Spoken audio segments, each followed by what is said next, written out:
Bonjour à toutes, je suis toujours Bibounette dans la vraie vie, c'est plutôt Marie. Et sur les réseaux sociaux, vous pouvez me retrouver sur Instagram sous Bibounette2309 et sur Ravelry sous Bibounette23. Et si vous voulez vous faire plaisir, vous pouvez aussi aller sur Ticktail et acheter mes laines qui s'appellent les laines de Bibounette. Je vous l'avais pas dit la semaine dernière, mais voilà, je vends quelques laines que je peux faire.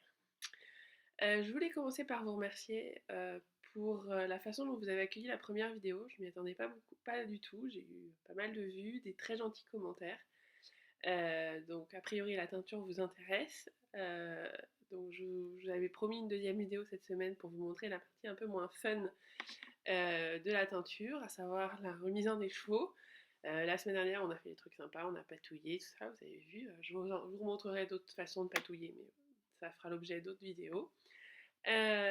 Donc on a patouillé, on a obtenu notre fameux serpent noir, enfin, gris très foncé, que j'ai laissé refroidir. Une fois qu'il a été refroidi, je l'ai rincé à l'eau claire, tout simplement. Je l'ai essoré, je l'ai mis à sécher, la partie où on attend un peu beaucoup des fois, en fonction de la météo. Et une fois qu'il a été sec, j'ai déjà fait le boulot. On va faire l'exercice sur un autre écheveau. Je voulais vous montrer ce que ça donne avant de commencer. Voilà notre écheveau remis, notre écheveau de départ qui était blanc, qu'on a teint et que j'ai remis un écheveau comme on va faire aujourd'hui. Donc à la fin, vous obtenez la même chose que si globalement vous l'aviez acheté, il ne vous manque plus que l'étiquette. Voilà. Et puis vous pouvez crâner devant vos copines teigneuses au tricoté. Chez moi c'est le tricote, j'avoue, en disant « Ah, c'est moi qui l'ai fait !» Ouais, moi je peux crâner avec... voilà, j'en ai pour un moment, hein, pour crâner avec mes copines. J'aime bien, je mets un petit bouquet de laine sur la table, c'est plutôt sympa. Ça n'engage que moi, mais c'est sympa.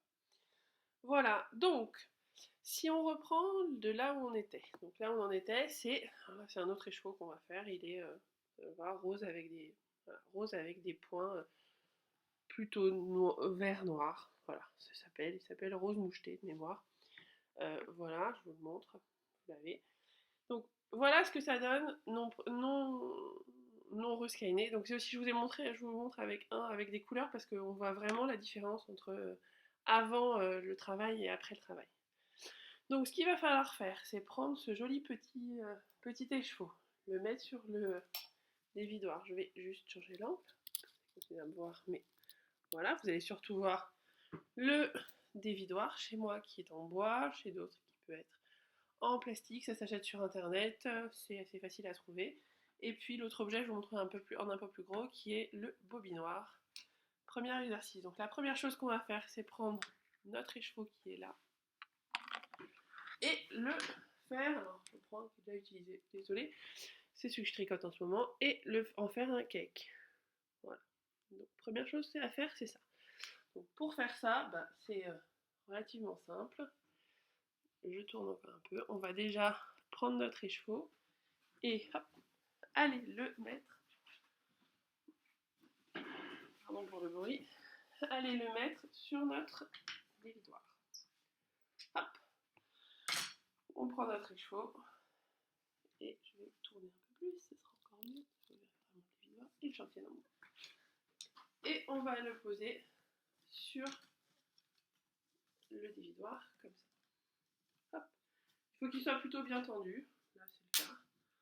Hop, et vous voyez, vous allez voir sur notre écheveau, quand vous regardez votre écheveau, vous allez avoir des endroits où vous avez des petits fils qui dépassent. Vous voyez bien? Oui, vous voyez, il y a des petits fils qui dépassent, comme ça. Celui-là, on en parlera après. Moi, j'en avais rajouté pour éviter que les chevaux s'en mêlent. Donc, ces petits fils qui maintiennent les chevaux, vous les coupez. Faites attention à ne pas couper votre écheveau, bien entendu. Ça va de soi. Donc, tous ceux où il n'y a que deux fils quand vous tirez, vous voyez le petit nœud, et au bout du petit nœud, il n'y a que deux fils, vous les coupez sans aucun problème. Hop, et vous les enlevez. Enfin, faut tirer un peu, hein. Hop, n'ayez pas peur, ça risque rien. Hop, le deuxième. J'en avais mis moi en plus, donc je les enlève les miens. Hop, hop. Là, il me semble qu'il y en a encore un. Voilà. Vous voyez bien quand vous tirez, qui tire le fil, alors que quand vous tirez votre fil à vous, il ne se passe rien. Donc hop. Et on arrive Enfin, et vous trouvez à un moment un fil, un fil comme ça, où il y a 4 fils qui partent. Je sais pas si vous allez les voir. 1, 2, 3, 4. Voilà. Donc, quand vous avez ces 4 fils là, vous faites attention, vous coupez aussi les 4, mais vous les tenez en main, parce qu'il faut pas. Il y en a 2 morceaux qui correspondent aux 2 bouts de votre écheveau. Donc, si vous les perdez, après, vous allez vous amuser à les rechercher. Donc, ici, j'ai coupé les 4. Je prends le premier. Je me rends compte qu'a priori, c'est un bout de mon écheveau. Très bien. Je le garde. Hop. Le deuxième, c'est un autre bout d'écheveau. Je le garde. Et les 2 derniers, bah, c'est encore des fils qui tiennent mon écheveau. Je les enlève. À partir de là, il me reste un petit peu. Hop. À partir de là, ben, on va aller tirer l'écheveau et le mettre dans le bobinoir. Je refais le tour pour vous montrer le bobinoir et on arrive. J'arrive. Me revoici. Donc cette fois-ci, on est sur le bobinoir. Pardon, ma super tasse, j'en profite, fait par Maureen, ma copine. Je la trouve top, je m'en sers plutôt hyper souvent, voilà. Donc je voulais vous la montrer. Donc le bobinoir Keizaku, c'est un objet très pratique. Vous avez ici, en gros, en grand. Et dans lequel on va faire passer notre fil, ici, et mettre dans une espèce de petite encoche. Vous savez, je ne sais pas si vous la verrez. Une fois qu'il est posé, vous le... Voilà. Vous gardez, vous avez toujours votre dévidoir, je vous montre voilà. Votre dévidoir qui est là, votre fil qui est tendu entre votre dévidoir et votre bobine, et vous allez commencer à bobiner.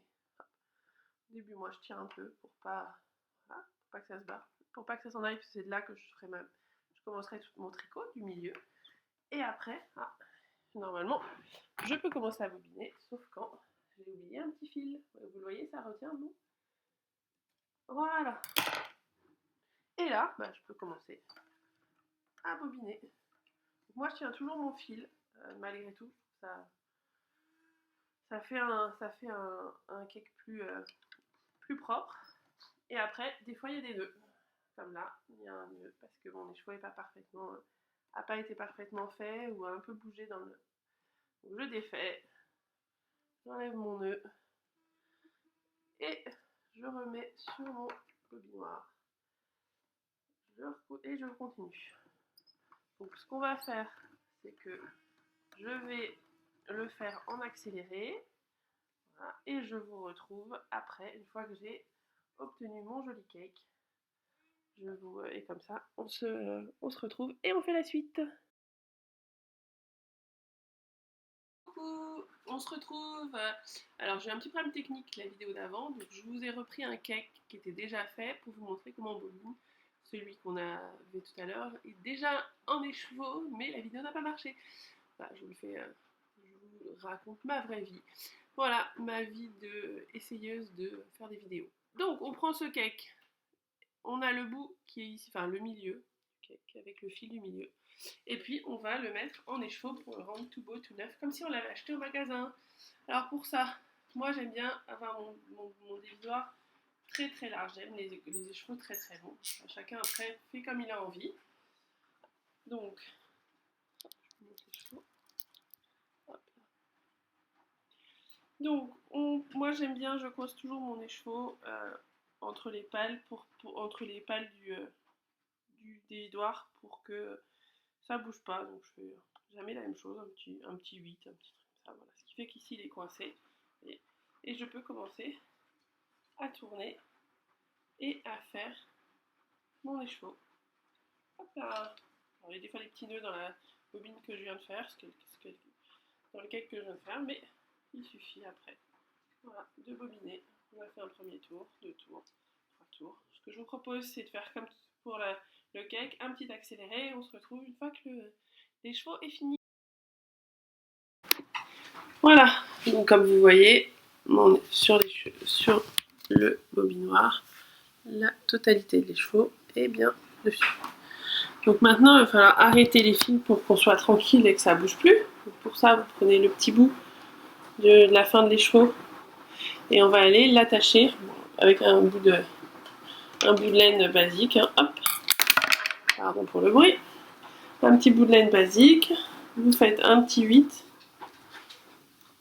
ici, moi je mets un petit nœud, je fais toujours un petit nœud, hop, je vais vous montrer ce que ça donne après, un petit 8 ici, hop, hop, voilà, juste avec ma laine supplémentaire.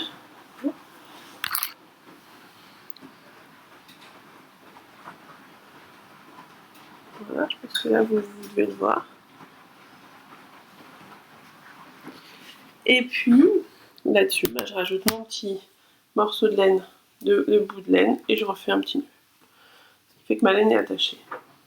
Moi je préfère attacher à 2 endroits différents et qu'il n'y ait pas de perte de laine.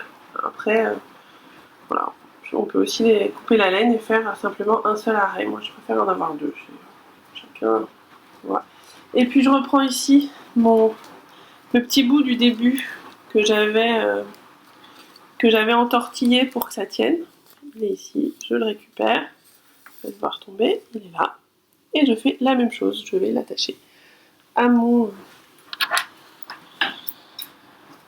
écheveau, tout juste tout fait. Ici, un 8. Alors je suis désolée, l'écheveau n'est pas parfait parce que je ne sais pas pourquoi, ça va pas bien. Aujourd'hui, moi je fais plutôt mes écheveaux avec un autre outil que je vous montrerai une prochaine fois, que m'a construit le mari d'une copine. Céline, je te fais un coucou d'ailleurs, un gros bisou, si tu arrives jusque là.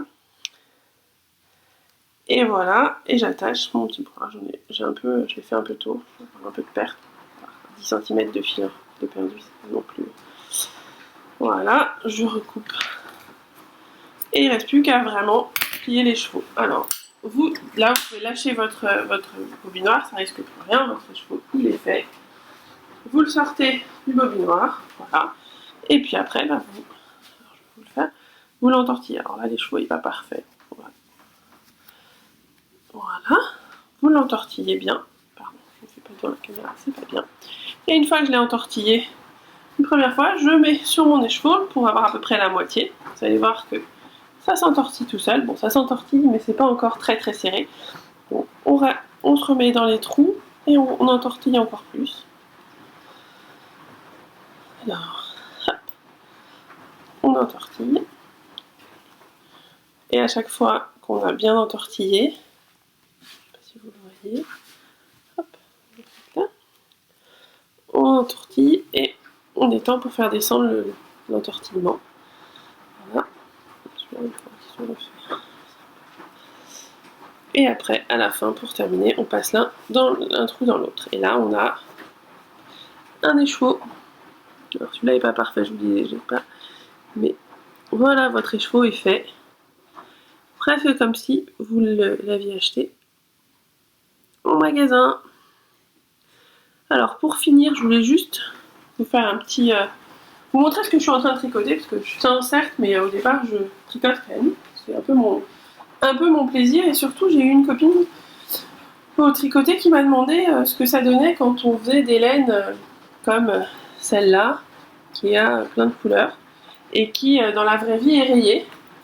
Enfin, quand on prend l'écheveau, ça fait un écheveau rayé. Et ben, quand on le tricote, ça donne ça. Là, je suis en train de tricoter en test pour Mélina, le petit panda, en test le acté, vous voyez. Et donc, quand on prend les laines variées, ben voilà, ça donne... Je sais pas si vous allez bien voir, mais voilà, ça donne des nuances assez sympas. Voilà, donc je sais pas si un jour ces petites vidéos deviendront des podcasts. Mais voilà, je voulais juste vous montrer, parce que quand même la finalité de la laine et de la teinture, c'est quand même le tricot. Donc bah voilà ce que j'avais à vous dire pour aujourd'hui. J'espère que vous avez appris des choses. Vous voyez, teindre et papouiller c'est sympa.